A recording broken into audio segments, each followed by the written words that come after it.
Hello. तो बच्चों, कल हमने जिस टॉपिक पर चर्चा की वो थी सामाजिक संरचना।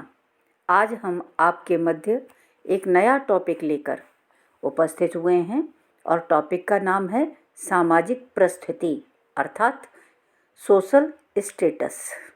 तो आज हम देखेंगे सामाजिक परिस्थिति क्या होती है और उसकी परिभाषाएं क्या हैं, सामाजिक परिस्थिति से संबंधित अन्य अवधारणाएं क्या हैं। ठीक है, तो चलिए टॉपिक को शुरू करते हैं। सबसे पहले हम देखेंगे सामाजिक परिस्थिति का अर्थ। तो देखिए, किसी समाज या समूह में कोई व्यक्ति निर्दिष्ट समय में जो स्थान प्राप्त करता है उसे उसकी परिस्थिति कहा जाता है। ऐसा नहीं हो सकता कि किसी व्यक्ति की कोई परिस्थिति न हो। वो जिस समूह में या जिस समाज में रहता है वहाँ उसका कोई न कोई निर्दिष्ट स्थान अवश्य होता है। ठीक है, परंतु यह सामाजिक पद का अधिकार पक्ष ही है, क्योंकि परिस्थिति से व्यक्ति के अधिकारों का बोध होता है। सामाजिक परिस्थिति को समूह के संदर्भ में न देख करके व्यक्ति के संदर्भ में देखा जाता है। इस संबंध में रॉबर्ट बीरेस्टेड का कहना है कि समाज को परिस्थितियों का ताना बाना माना जाना चाहिए। यानी बीरेस्टेड ने समाज को परिस्थितियों का ताना बाना कहा है। सैद्धांतिक स्तर पर परिस्थिति को दो अर्थों में स्पष्ट करने का प्रयास किया जाता है।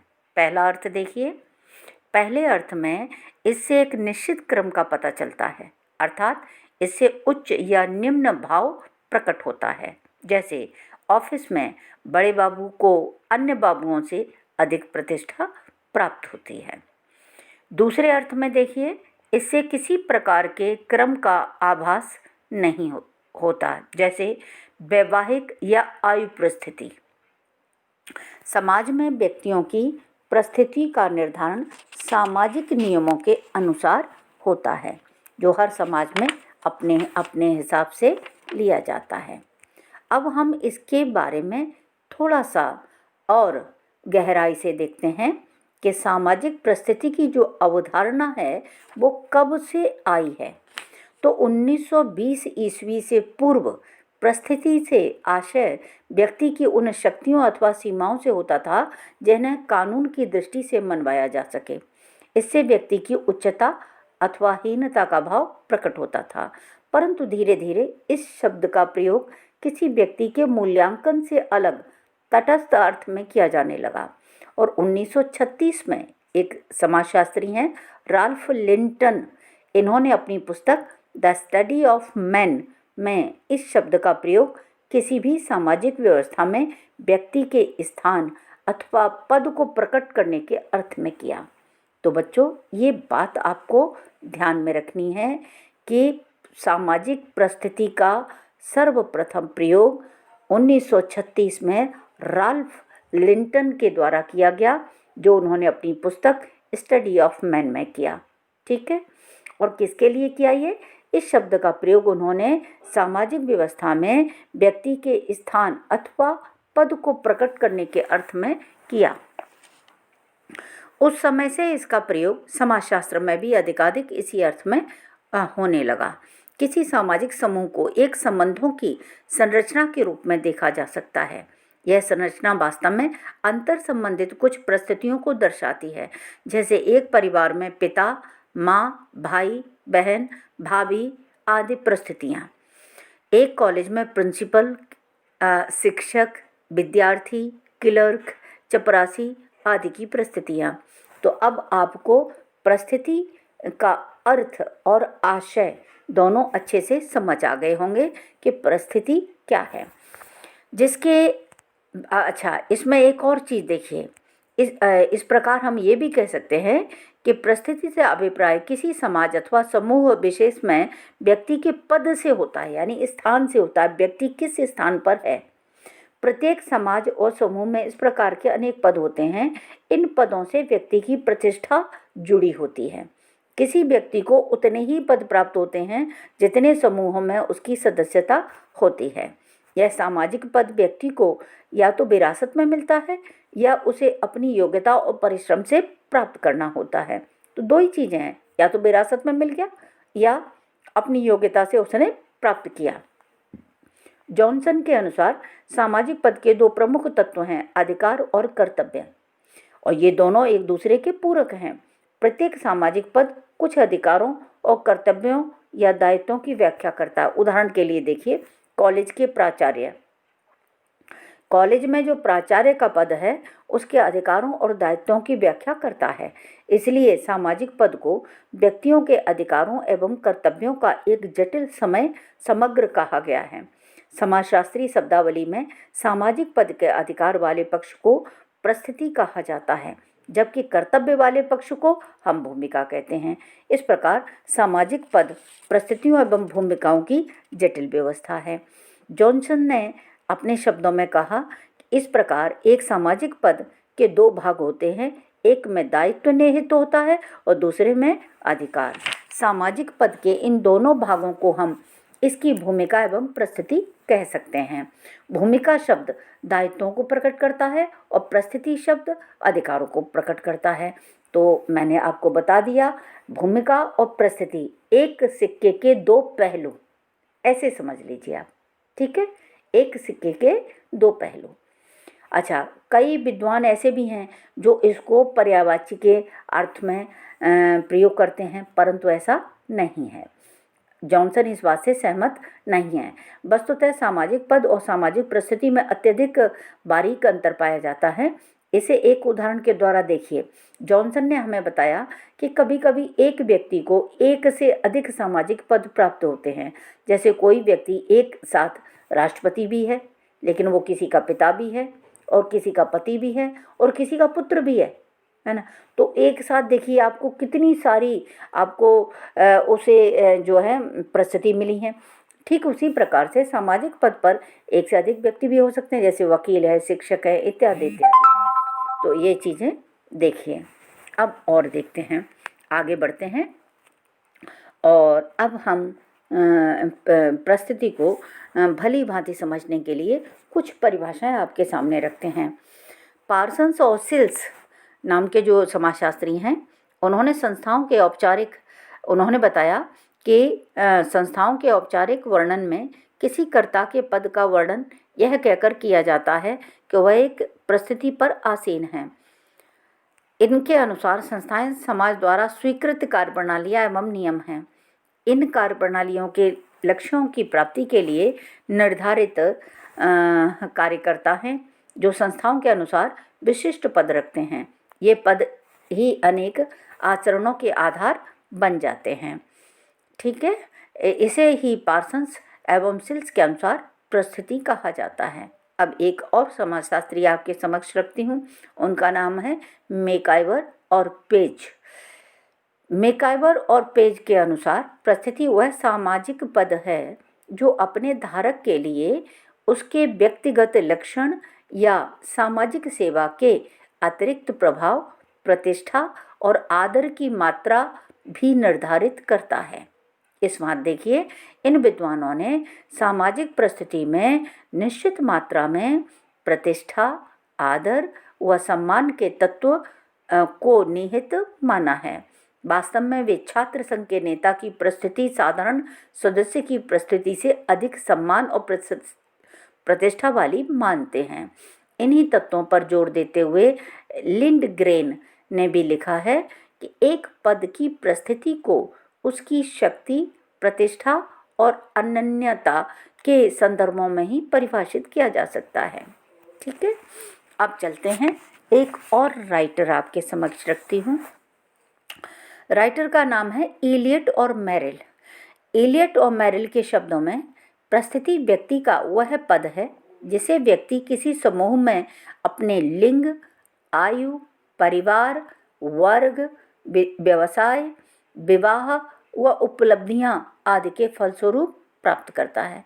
बहुत ही सरल और बहुत सारगर्भित परिभाषा है इलियट और मेरिल की, और ये आपको याद हो जानी चाहिए। दोबारा से देखिए, परिस्थिति व्यक्ति का वह पद है जिसे व्यक्ति किसी समूह में अपने लिंग, अपनी आयु, परिवार, वर्ग, व्यवसाय, विवाह और उपलब्धियां आदि के फलस्वरूप प्राप्त करता है। ये क्या है?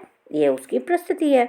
अब देखिए लिंटन के अनुसार किसी विशेष व्यवस्था में, किसी समय विशेष में किसी व्यक्ति को जो स्थान प्राप्त होता है, जो वही उस व्यवस्था में उस व्यक्ति की परिस्थिति कही जाएगी। ठीक है, अब आगे बढ़ते हैं। और एक नया राइटर किंग्सले डेविस के अनुसार परिस्थिति किसी भी सामान्य संस्थात्मक व्यवस्था में किसी पद की सूचक है।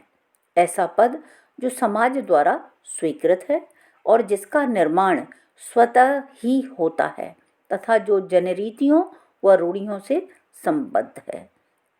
अब एक राइटर और आपको समझाना है मुझे, उसकी परिभाषा छोटी है लेकिन बहुत महत्वपूर्ण है और समाजशास्त्री का नाम है ऑगबर्न एवं निमकॉफ। ऑगबर्न एवं निमकॉफ के अनुसार परिस्थिति की सबसे सरल परिभाषा यह है कि यह समूह में व्यक्ति के पद का प्रतिनिधित्व करती है। तो मैंने आपको लगभग 6 परिभाषाएं बताई हैं।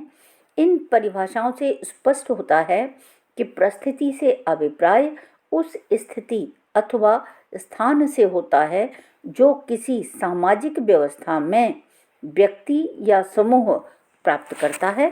प्रत्येक व्यक्ति अथवा समूह समाज में अपनी परिस्थिति के अनुरूप निर्धारित की गई भूमिका को पूरा करते हैं। ठीक है, तो इस तरह से मैंने आपको बताया सामाजिक परिस्थिति का अर्थ और परिभाषाएं। अब इनकी हम थोड़ी सी विशेषताओं पर दृष्टि डालते हैं। तो विशेषताओं में देखिए क्या क्या है। सामाजिक परिस्थिति की जो प्रमुख विशेषताएं हैं उस संक्षेप में एक एक करके मैं आपको बताती जाती हूँ। सामाजिक परिस्थिति की अवधारणा व्यक्तियों के गुणों या लक्षणों का विषय न होकर सामाजिक संगठन या संरचना का तत्व होता है, अतः यह सामाजिक नियमों पर ही आधारित होता है। तो पहली विशेषता यही है। दूसरा देखिए, सामाजिक परिस्थिति द्वारा यह परिभाषित किया जाता है कि व्यक्ति कौन है, जैसे अध्यापक, शिष्य, महिला, मंत्री इत्यादि। तीसरी बात देखिए, बहुधा समाज में प्रचलित भाषा अनेक शब्दों द्वारा परिस्थिति का परिचय दे देती है, जैसे बहन या भतीजा शब्द बता देता है कि नातेदारी समूह में व्यक्ति की क्या परिस्थिति है, परंतु कभी कभी भाषा परिस्थिति का आभास नहीं दे पाती, जैसे सुंदर या सांवली में विशेष परिस्थिति का पता नहीं चल पाता है। इसी तरह से देखिए एक और विशेषता आपको बताती हूँ। कोई भी परिस्थिति किसी सामाजिक परिस्थिति में व्यक्ति को अपने क्षेत्र में सम्मिलित नहीं करती, क्योंकि तभी तो दो एक सी योग्यताओं या रुचियों के व्यक्ति भी एक ही परिस्थिति को धारण करने पर एक जैसा व्यवहार नहीं करते हैं। समझ आया? पद एक ही है, व्यक्ति दो हैं और दोनों के व्यवहार कैसे हैं? अलग अलग हैं। दो एक सी योग्यताओं या रुचियों के व्यक्ति दो विभिन्न परिस्थितियों के धारक होते हैं तो भी उनका दृश्यगत व्यवहार भिन्न भिन्न होता है। ऐसी स्थिति में भी ये स्थिति है। ठीक है, अब मैं नेक्स्ट में आपको बताती हूँ। परिस्थिति सामाजिक व्यवस्था की एक इकाई होती है, इसलिए समाजशास्त्रियों द्वारा अध्ययन की आधारभूत इकाइयों में सामाजिक परिस्थिति का समावेश होता है। ठीक है, किसी भी सामाजिक परिस्थिति को किसी अन्य सामाजिक परिस्थिति के संदर्भ में ही परिभाषित किया जा सकता है। जैसे माता की परिस्थिति का अर्थ संतान की परिस्थिति से ही समझा जा सकता है। जब तक संतान नहीं होगी तब तक कोई भी स्त्री माता नहीं बन सकती है। इसी प्रकार समाजशास्त्र में परिस्थिति स्वयं अध्ययन की इकाई न होकर परिस्थिति तथा उसकी अन्य प्रतिपरिस्थिति विश्लेषण की इकाई है। कम से कम दो परिस्थितियों के बीच अंतर संबंध ही वस्तु स्थिति को स्पष्ट कर पाता है। एक और बात देखिए, परिस्थिति को उसके धारक की संपत्ति के रूप में भी आप देख सकते हैं, क्योंकि उससे संबंधित अधिकार, प्रतिष्ठा, शक्ति का प्रयोग धारक के द्वारा ही होता है। इस अर्थ में परिस्थिति एक गत्यात्मक अवधारणा हो जाती है, क्योंकि एक सी परिस्थिति में दो विभिन्न क्षमताओं वाले व्यक्ति भिन्न भिन्न निर्णय ले सकते हैं। क्रुद्ध भीड़ को नियंत्रित करने में एक ही पद के दो पुलिस अधिकारी अलग अलग व्यवहार कर सकते हैं। ये उनके अपने विवेक पर, उनकी क्षमता पर, उनकी रुचि पर डिपेंड करता है। एक और बात देखिए, एक और विशेषता, वास्तव में प्रत्येक परिस्थिति किसी क्रिया से तात्पर्य रखती है और प्रत्येक क्रिया किसी परिस्थिति को प्रकट करती है। यही कारण है दो व्यक्ति एक दूसरे से अंतर क्रिया करते समय अपने अपने व्यवहार द्वारा परिस्थिति को प्रकट करते जाते हैं। सामाजिक परिस्थितियों की संरचना की प्रवृत्ति होती है कि स्थिर होती जाती हैं। परिस्थिति संरचना में परिवर्तन कठिनाई से होता है, क्योंकि परिस्थिति के परिवर्तन से उससे संबंधित अन्य परिस्थितियों के धारकों पर प्रभाव पड़ता है, उनके हित प्रभावित होते हैं और वे इस परिवर्तन का विरोध करने की प्रवृत्ति रखते हैं। ठीक है, एक और बात देखिए, परिस्थिति इतनी महत्वपूर्ण होती है कि उसका प्रतीकात्मक पक्ष भी विकसित हो जाता है, जिसे परिस्थिति प्रतीकवाद कहा गया है। वस्त्रों, भाषा, पारस्परिक मिलने का ढंग सभी परिस्थिति के प्रतीक बन जाते हैं। जैसे विवाहित महिलाएं बिछुए पहनती हैं या मांग में सिंदूर लगाती हैं, ये उनकी वैवाहिक परिस्थिति के प्रतीक हैं। तो मैंने आपको आज बताया परिस्थिति का अर्थ क्या है, परिस्थिति की परिभाषाएं क्या है, परिस्थिति अवधारणा है क्या, सामाजिक परिस्थिति क्या है ना, और उसकी विशेषताएं क्या हैं। तो ये सारी बातों पर आज हमने चर्चा की है और कल हम इसी टॉपिक को कंटिन्यू रखेंगे और आगे बढ़ाएंगे। और कल का जो टॉपिक होगा हमारा, वो होगा परिस्थितियों के प्रकार, जो आपके लिए बहुत ही महत्वपूर्ण साबित होगा। और इसमें जो भी चीज़ आपको समझ नहीं आई हो, आप मुझे मेरे ईमेल आईडी पर या व्हाट्सएप ग्रुप में या मेरे मोबाइल पर मुझसे डिस्कस कर सकते हैं।